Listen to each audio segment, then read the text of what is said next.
Hey guys, this is Jason over at the Coonhound Collective podcast. I want to take a minute today to let you know about a hunt coming up. It's the Kings Tree Jamboree Joy Super Hunt. It'll be held at 375 Nelson Boulevard, Kings Tree, South Carolina. This hunt will be February 10th, 11th, and 12th of this year. The deadline is 7 p.m. and you do have to call PKC to get your reservation in now. Must have a minimum of 24 entries by February the 2nd. Don't delay. Get your reservations in today to PKC for the 2022 Kings Tree Jamboree Joy Super Hunt, February 10th, 11th, and 12th in Kings Tree, South Carolina.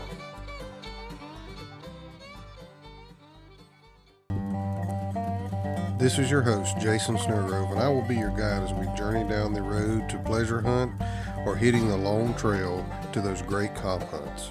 This is the Coonhound Collective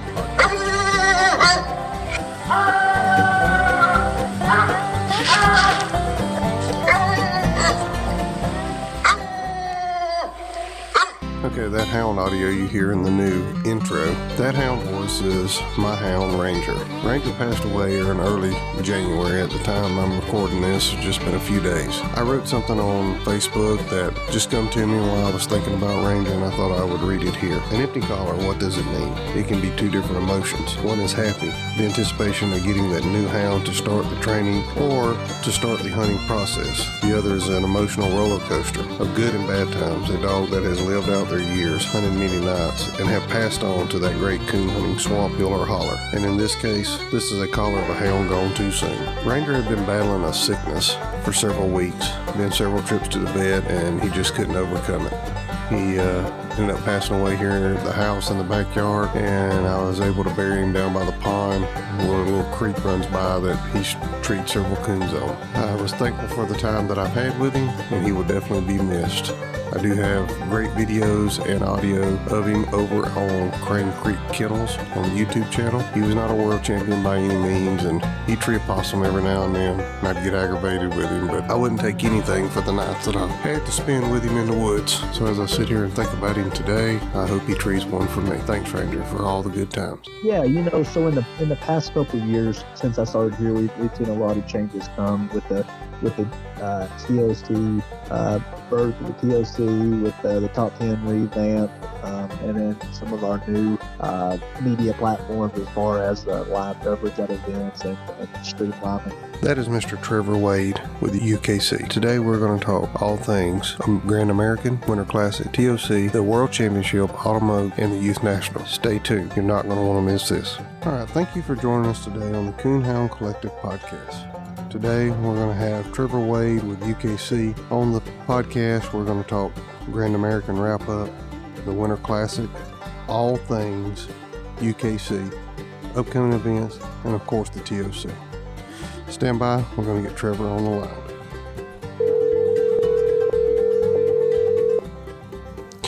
Okay, today we have Mr. Trevor Wade with us via telephone. Trevor, thanks for joining us. I really appreciate you taking time out of your day to be on the podcast today. Yeah, I appreciate you having me on, Jason. Glad we can make it work out. Yeah, no problem whatsoever. So real quickly, if somebody's been living under a rock out there and don't know who Trevor Wade is, will you give us a brief background of what your title is with UKC, where you're from, and where you currently live? Sure. Yeah, so like you said, name's Trevor Wade, 31 years old, and I'm the Coonhound Program Manager at UKC. Been doing this job since June of 2019 is when I first started, from a little town in southeast Tennessee called Athens, and made the move permanently to Michigan just right after the World Hunt in September of 2019. Me and my family moved up here, and that's where we're sitting at right now, yeah. Okay, that sounds pretty cool. Sounds like a pretty sweet job, too. Yeah, not bad at all. It was a big decision to move my wife and my daughter up here and to move away from everyone I know and all my family. But it's kind of a once in a lifetime gig. You don't get many shots at a job opportunity like that. When I was offered the job, that was one of the biggest things weighing on me, is if I passed it up, it was a job I probably would never have a shot at again. Yeah, sounds like it. Sounds like if you enjoy being around hunts and coonhounds and stuff like that, sounds like something that would be right up anybody's alley that enjoys those things. Right. And you put that in, kind of couple that with moving from Southeast Tennessee and that coon population to the hunting up here in Michigan, and that also helped a little bit. Yeah, I've heard that. I moved around a little bit. I'm from Southeast Alabama originally, and we had a pretty decent coon population. I currently live in Southwest Missouri, and it's not that good. But I lived in Southern Illinois for about a year, and it was unbelievable. So we just finished up the Grand American. Won't you tell us about that and what kind of entries you had there and the winners and all that stuff? Sure. Yeah. So as we're talking here, it's a Friday after the Grand American. So been a busy week here, compiling results, writing articles for the magazine, and everything else, trying to match up pictures with names and whatnot. But man, the Grand American had a very successful year this year. I think a lot of it can be attributed to kind of the downward slope of COVID. People aren't as concerned about it as they were this time last year. And also the weather there in Orangeburg made a huge difference. It was very fair weather, no precipitation at all, and just really good hunting conditions, and that made for a really good hunt. I think when pre-entries closed for their hunt, they were sitting just shy of 400 entries. And you could really tell the walk-ups had a huge impact on it. I think they ended up hunting around 540 dogs, give or take a couple. And the show had a great turnout. I think it was, I may be wrong, and I apologize if I am, but looking back at UKC's records, which Grand American's been a UKC hunt since 2005, this is the biggest show to date for Grand American with UKC, with just the license portion only being over 300 entries. Not counting the non-licensed portion of the pairs and duels and whatnot. So, man, they had a really, really strong entry this year. Yeah, that's pretty impressive for sure. That's great for the sport, seeing people get back out there and get involved. Absolutely. And you said to talk about winners a little bit, and I was able to print off some information here to give these dogs and the owners and handlers their credit. Our overall night hunt champion this year for the Grand American is a 5-year-old, five-year-old Trend Walker male, Iron Swamp, Carolina Clifford, owned and handled by Wade Wyndham of Mount Pleasant, South Carolina. Second place ended up being Wipeout Gin and Juice, female Trend Walker, looks like she's 3-year-old, owned by William Cochran and Ryan Eady, and handled by Will DeLoach. Third place was night champion Roberts Backwoods Quinn, Trend Walker, female, 4-year-old, owned and handled by Jason Roberts. And fourth place, the final dog on the final cast there, was TNT's Big Train, a 3-year-old male Trend Walker, owned by Trey Yother and handled by Hunter Garnto. When we go over to the show side of things, our overall winner for the weekend was a Redbone male, champion, Emerald Grand Champion in the confirmation show, Skyline's Push My Luck. Owned and handled by Beth Jenkins. The reserve bench show winner was Grand Champion 2, Melrose Mountain Lead Me Home, female black and tan, owned by Lisa Bedingfield and Shane Bedingfield from down in North Carolina. Those were the big winners of the weekend. Well, definitely congratulations to all those people that went out there and participated, the night hunt winners and the show winners. Congratulations to them all. I know there's a lot of work goes into getting a dog ready for the show or for the night hunt. So there was a big round of applause for all those people for sure. Yeah, and just any sort of winner placement at a hunter show at this size is impressive. So congratulations to all the winners. Obviously, don't have time to sit here and keep them all out, but we have those posted online and they'll be in the Coonhound magazine. But I would like to mention also the winners of the youth bench show as well. Miss Jordan Brooks brought home the overall youth bench show winner, handling her hound, Grand Champion 2, second wins Barnabas. And the reserve winner was Miss Katie Lewis from Tennessee, handling champion Black Sheep Show 'em Bandit, which she's also an owner of. So a couple young gals bringing home those youth winners with those youth awards with their own hounds. Pretty impressive. Yeah, that's awesome. I've done another podcast here previously to ours, and that's what we talked about was mostly all youth stuff, and that's a big push in our local club is to get more youth involved with the club, going out to these events and really bringing along the next generation for sure. The more youth in it, the better. That's for sure. Yeah.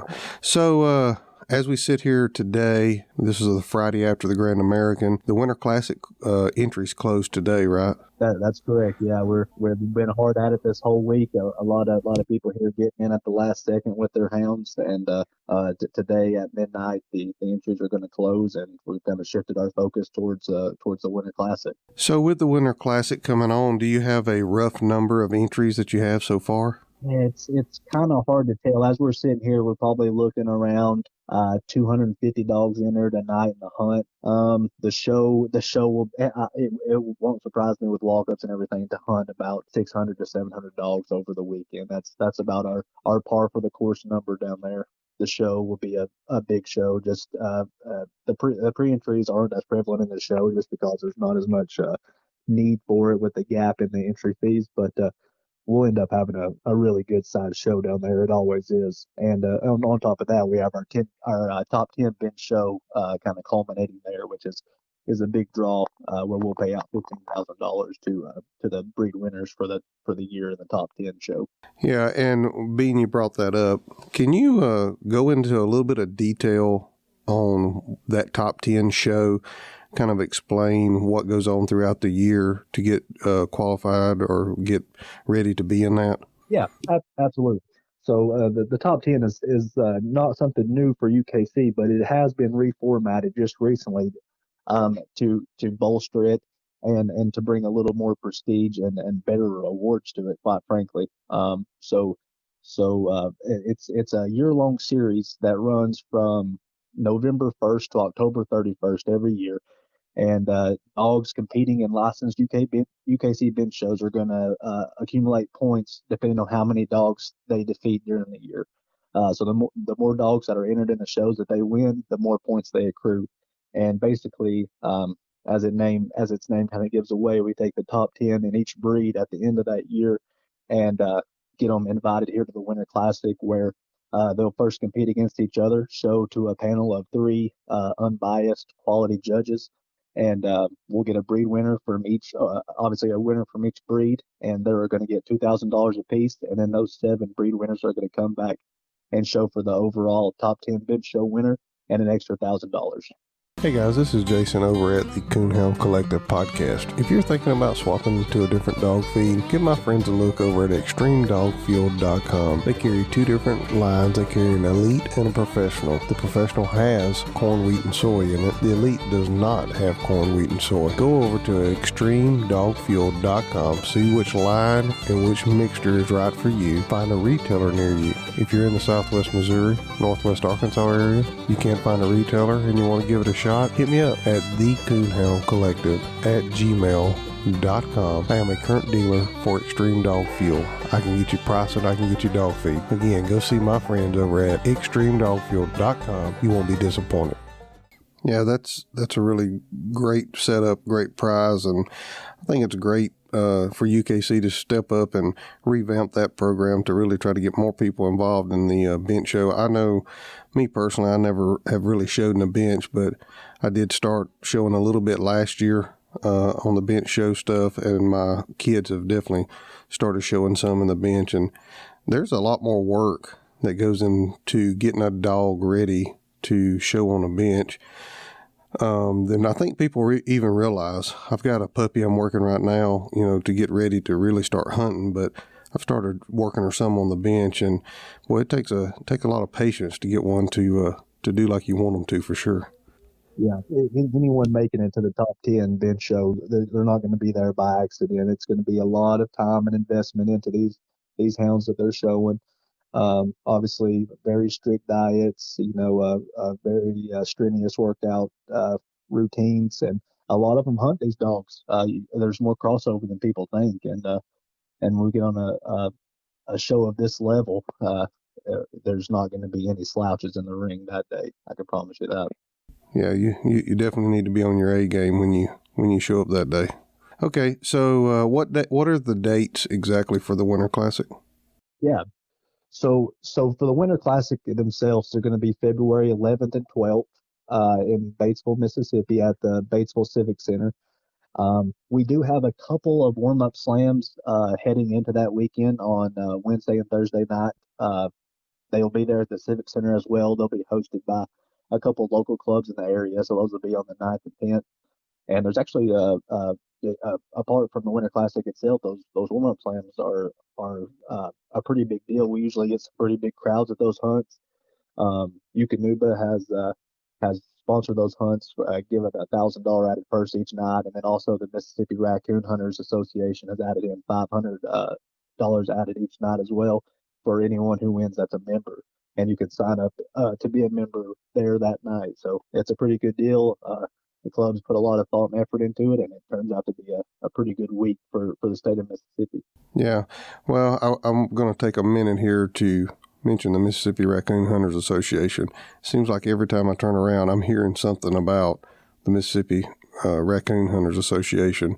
They have really stepped up and getting involved in, not even, UKC, but all registries, and they really help promote the youth and stuff like that. So I think they're doing a good thing, and there's some of us other ones that we need to step up and follow suit. Right. So those guys and gals affiliated with that association do a great job. And honestly, it's a big weekend for them because anyone who's affiliated with any sort of those associations know that there's strength in numbers, and that's a good opportunity for them to get memberships from people who may not be at their events, that may not live in the state of Mississippi, but it's worth signing up for their association for an extra $20 or so. I'm not sure exactly how much it is, and then having a chance at an extra, $500 payout makes a lot of sense for everybody involved. Yeah, absolutely, for sure. As we sit today, we're in January of 2022. The TOC is closed now for qualifications for hunting in this year, right? That's right. The qualifying season is over. It ran from January 1, 2021 to December 31st, 2021.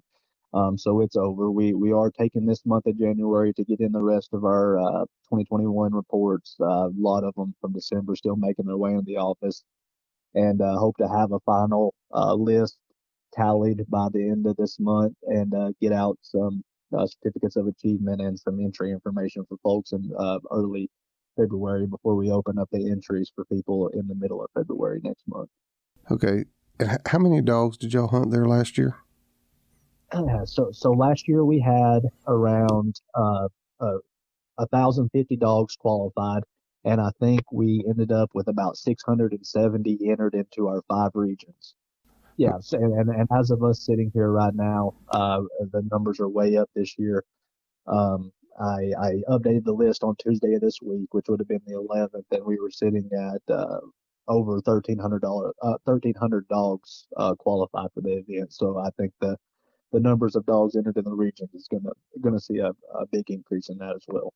Yeah, that's awesome. That's what I was getting at, because I kind of had a feeling the numbers had jumped quite a bit, and I didn't have an exact number, but I thought I seen you had posted somewhere around 1,300. You thought, right? And it's not going to surprise me as we get the rest of these reports in, and it's not going to surprise me if we flirt with 1,400 dogs. It really won't, because a lot of people, just according to my social media platforms and phone calls, a lot of people were squeaking out them last wins there at the end of the year. Yeah, I know we had a guy come from like 8 hours away to hunt at our last UKC hunt, trying to get a win to get qualified there. So yeah, I know that has really helped get more people into clubs around the country, I'm sure, to get their 5 wins in to get qualified.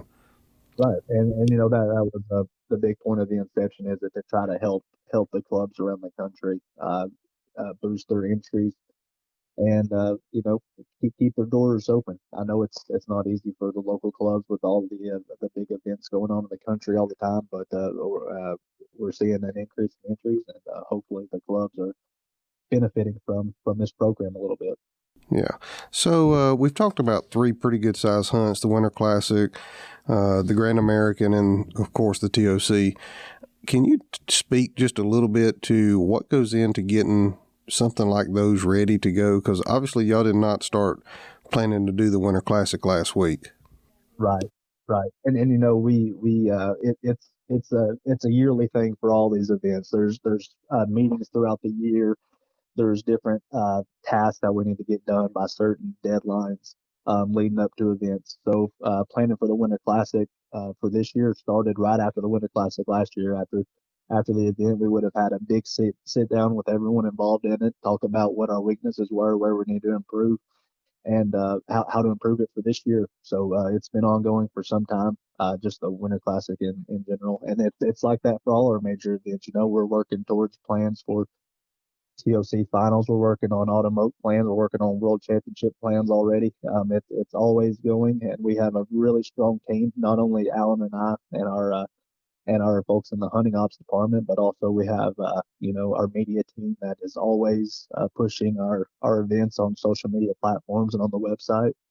We have our major events team, which is always in the planning stages of things and looking ahead. And it's a full team effort. It takes everyone's best effort, and it's always we're always working towards making a better event.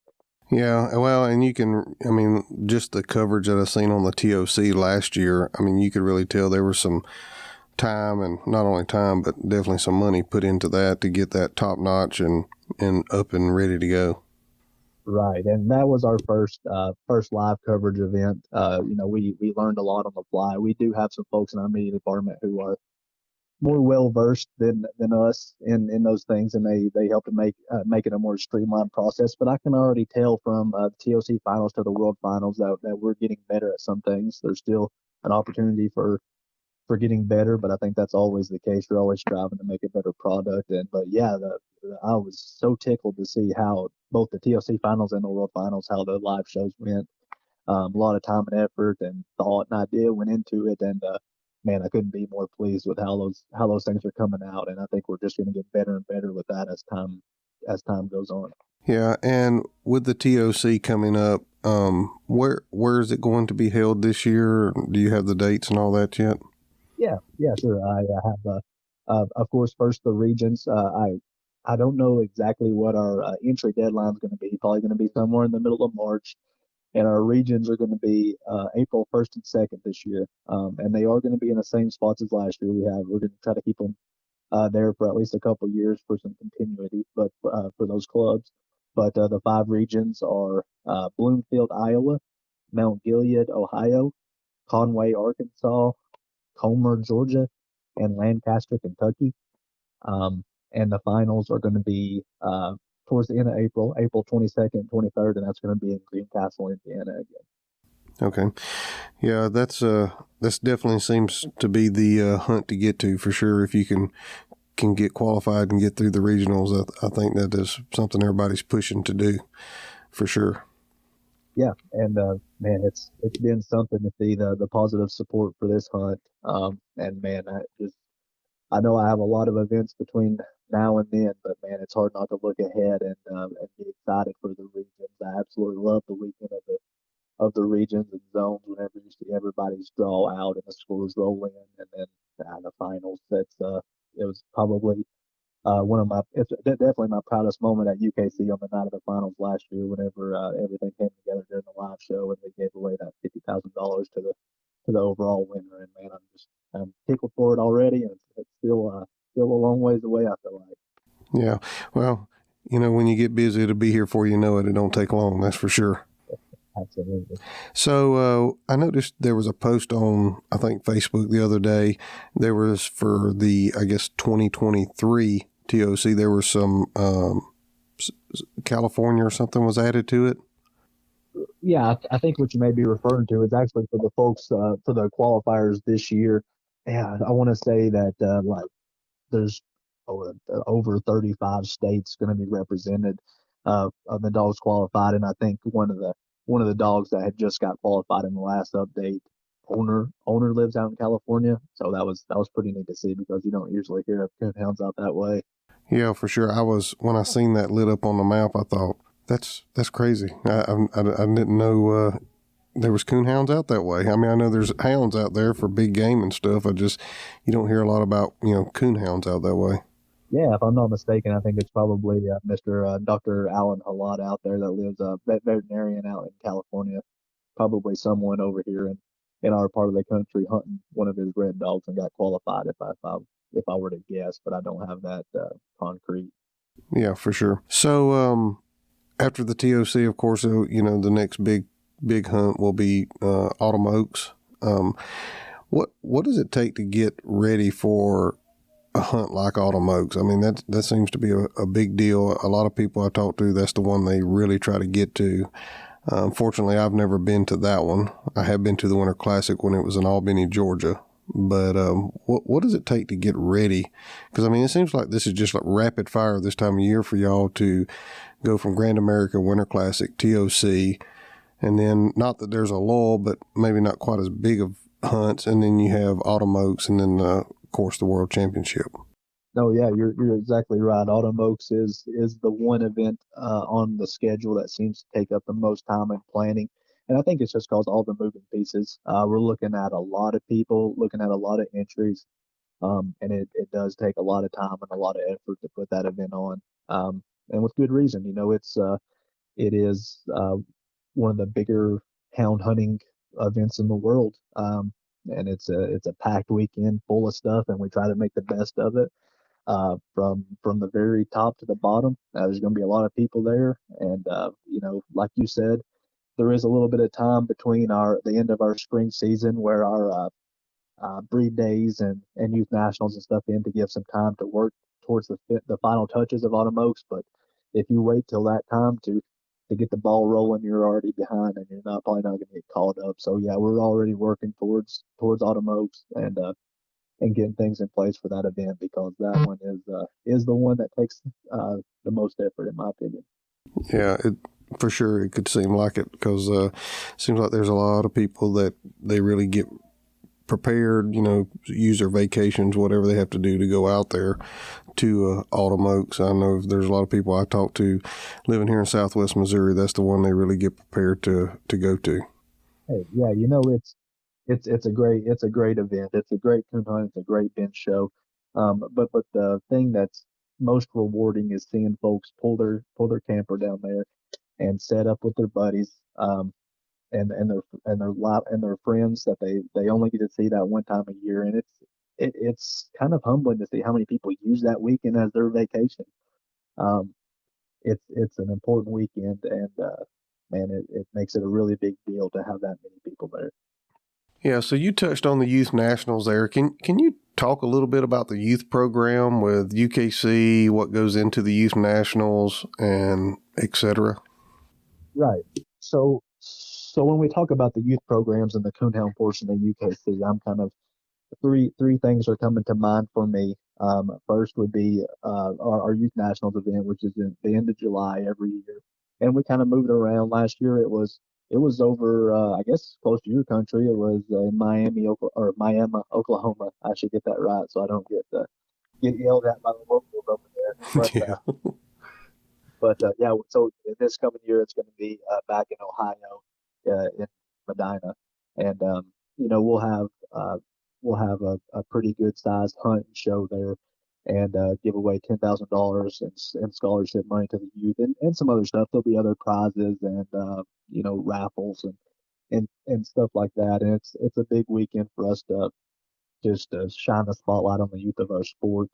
But that's not all we have going on for the youth. One thing that we put a lot of effort and time into is our youth spotlight series, which is another year-long series that we have that runs from the very beginning of June 1st to May 31st every year. It's sponsored by Bright Eyes Lights. Mr. Ray Conrad with Bright Eyes puts a lot into that. He actually gives every winner of that a prize light as well as all the top 10 for the youth nationals, and it does culminate at youth nationals. We'll award our spotlight series winners there on Saturday morning at youth nationals and kind of congratulate those kids in front of their peers. And the last thing is we have what we call the youth educational program going year round, and this is something where every club has the opportunity to host what we call a YEP event. So that stands for Youth Educational Program, And it's just a way for every club to give the kids in their club an opportunity to come and compete and to learn something. They are required to have some sort of class there where they can teach the kids about, you know, night hunt rules, how to take care of their dog, show etiquette, what a bench show judge is looking at, different things, just to help them learn and become more well versed in the sport. And all those youth events are free of charge to the club. So there's no reason for the clubs not to have it. Just have to put the effort in it and hopefully get some more kids involved in their area. Okay, so with the Yelp program, is there someone specific that a club out there listening, maybe they're interested in finding out more information about that? Is there someone specific they need to get in touch with at UKC? No, not specifically. Any one of us in the hunting department can talk to them if they want to call and talk to me. I'm usually available for a phone call and a chat. So you just reach out to our hunting ops department. We can give you any information that you need.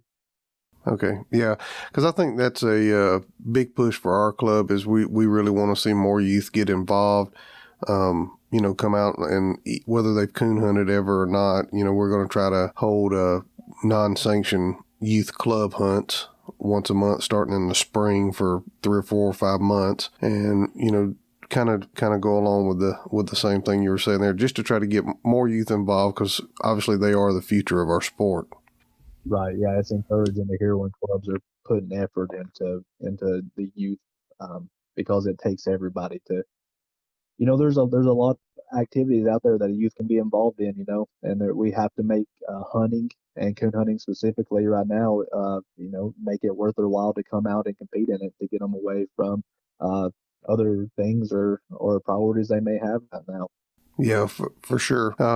Yeah, I always enjoy it when my kids, want to go with me. Sometimes I have to ask, hey, you want to go? And then there's other times they know I'm going and they're ready to go. So it's always enjoyable when they go and, we get to get out in the woods and enjoy the outdoors together and enjoy our dogs together for sure. Absolutely. Yeah, and I'm kind of reaping the benefits of that right now. I have a young daughter who's 3, about to turn 4 years old, and I sure eat it up whenever she wants to go coon or squirrel hunt with me or just anything in the woods. Going to enjoy every bit of it. Yeah, I've seen some pictures of her on Facebook and stuff, and she is a cutie for sure, and she would definitely make you a good coon hunting partner one day when she gets a little bigger and you ain't got to drag her through the snow. That's right. Yeah, that's right. Yes, sir. So is there anything new or upcoming for UKC in the future that you can tell us about, or are we just going to try to improve on what we have going now? Yeah, so in the past couple of years since I started here, we've seen a lot of changes come with the TOC birth of the TOC, with the top 10 revamp, and then some of our new media platforms as far as live coverage at events and streamlining videos and results and whatnot. As far as new things on the horizon, there's not much in the works right now that hasn't already been released. We just kind of released our zone and world final locations not too long ago. So some of that may be pertinent information that people may not have heard. So we have 7 zone locations for 2022. They'll be all over the country, but I can run through them real quick and hopefully not take too much time. But Brooklyn, Wisconsin, Parker, Pennsylvania, Portland, Indiana, Palmyra, Missouri, Pilot Mountain, North Carolina, Clarksville, Georgia, and Queen City, Texas are going to be our 7 zone locations, and those will be on September 16th and 17th.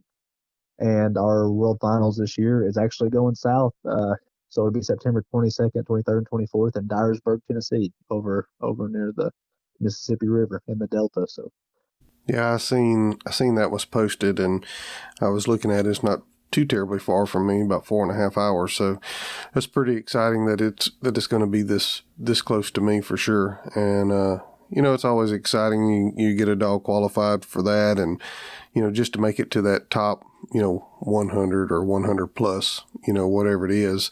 I mean, that's an accomplishment in itself. I've done a previous podcast with a guy that's got 2 different dogs into that top 100 before. And, just to do that, there's a lot of work goes in on the hunter, the dog, the traveling, a lot of their time and money spent just to get there.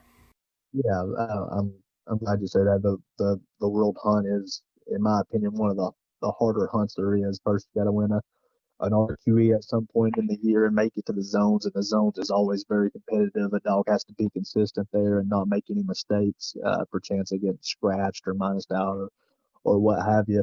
And then once you make it through those, then you're staring down 100 of the best dogs in the country, in a part of the country that you're probably not as familiar with, because we do move it around quite often. So it's hard to make it there, and it's a huge accomplishment to make it there, and it's something to hang your hat on if you do make it there. Yeah, absolutely, for sure. Hopefully one day I'll have a dog good enough I can get there. But so if that's everything, I think we covered everything there that we wanted to get covered and get out there to the people. Do you have a funny coon hunting story that happened to you, or you were out with somebody or somebody or even just a coon hunting story in general, whether funny or not? Yeah, so you asked me about this, and you didn't ask me about this particularly, but we kind of went over what we might talk about in this and gathered some information about it. And man, I was thinking, I have so many good coon hunting memories, and I'm just, my mind went to some hunts with my daughter recently, and then also, I remember a really great hunt I had on Father's Day. I don't know, maybe a half dozen years ago with my dad. But I will tell one pretty funny one from back when I was really just first getting into it. I wasn't. It must have been 10 years ago or more. Um, and I had talked my brother into going hunting with me, and a buddy of mine that I hunted with a lot. And it was his first time going. He's more into the deer hunting, turkey hunting thing, and not as big into the coon hunt thing. So I was really hoping to get him hooked to it. And we had an older English female at the time who was a pretty fair coon dog, and we cut her loose in there, and she ran a really nice track up over a pretty good sized ridge, and got out of hearing from us, and we kind of circled around the ridge there, and should have been able to hear her. I think we were a couple hundred yards from her once we got around the ridge, and there was nothing, but she wasn't moving. Her tree switch was on, so we get down there and actually found her down in the creek bottom, and something, I don't know, something in her leg wasn't walking, wasn't putting any pressure on it. So we're a couple ridges from the truck at that point. Dog can't walk, so my brother, who I had tag along for the first time ever on a coon hunt, got to take turns with me on carrying my dog out on his shoulders, and he wasn't too apt to go after that. But I guess that's a good way to break yourself in, right? Yeah, most definitely. Toting a dog out of any type of mountains is not fun for sure. But yeah, you'll either make a coon hunter or break a coon hunter that way. I can still talk him into coming with me every now and then, but he never just got the itch like I got. Maybe that's the reason. Maybe I ruined him early. Yeah, well, he might be more willing to go with you up where you live now. I've never been up there coon hunting, and from what I hear, it is unbelievable hunting. Oh yeah, there's a lot of flat country, a lot of water, a lot of crops, and yeah, a lot of good coon population. But the only problem is that they usually come down on holidays when they can get away from work. So they were just here last week around Christmas and New Year's, and we got I think 16 inches of snow, so wasn't much hunting that week when they were here.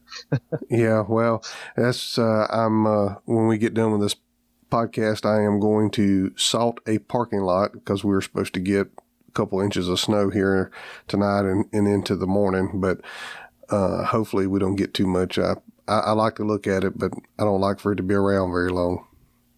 That's right. It's a lot of work, and it was a lot better when we were kids. That's for sure. Yeah, absolutely. Absolutely. Well, Trevor, if there's nothing else, I think we'll close her down here. I really appreciate you taking your time to be on the Coonhound Collective podcast. And if there's ever anything that you need to get out pretty quick to the public, don't hesitate to reach out to me. Would love to get it put out there for you. And hopefully maybe we can do this again after the TOC, maybe middle way through the season, and kind of get an update of where things are and just kind of touch on everything that's went on. Hey, absolutely, man. I enjoyed myself, and I appreciate you using your platform to let us talk a little bit about some of our upcoming events and whatnot. And yeah, man, I look forward to future conversations with you. Yeah, I really do appreciate it, man. All right, Chris. I hope you have a good one, buddy. Thanks, guys, for listening to the Coonhound Collective podcast today. We really appreciate you taking your time out of your day to listen to the podcast. If you don't mind, head over to Facebook and give us a like, and head over to Instagram and give us a follow. It's both at the Coonhound Collective. Also, if you would like to reach us here at the Coonhound Collective, you can reach us at thecoonhoundcollective@gmail.com. If there's someone that you would like to hear on the podcast or a product that you would like to hear talked about, please send it to the Coonhound Collective@gmail.com. Thanks again. Have a great day.